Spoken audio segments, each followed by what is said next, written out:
Recherches pour retrouver les victimes de l'écrasement d'un hydravion d'Air Saguenay au Labrador ont dû être suspendues hier. Andréane, ça va reprendre ce matin.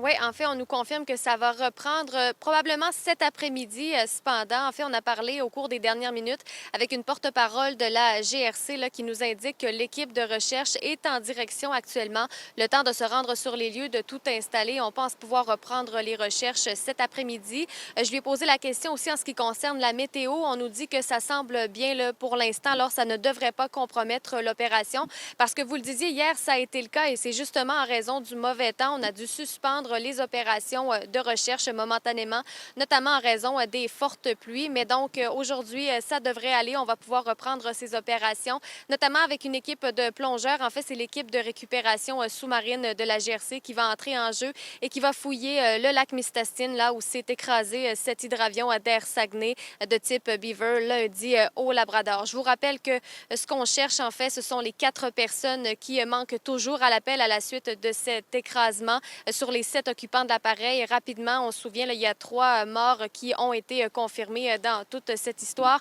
À bord de cet hydravion d'Air Saguenay, je vous le rappelle, il y avait le pilote de la compagnie, Gilles Morin, 66 ans, un Québécois, de même que 4 touristes américains, dont 3 seraient d'une même famille, un père de famille avec ses 2 fils et aussi 2 guides d'une pourvoirie, 2 guides de pêche qui, eux, seraient originaires de Terre-Neuve.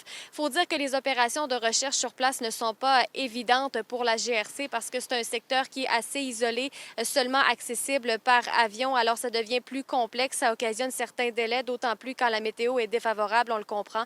Mais voilà, on nous confirme que ça devrait pouvoir reprendre cet après-midi. Évidemment, on suit les développements avec grande attention. Absolument.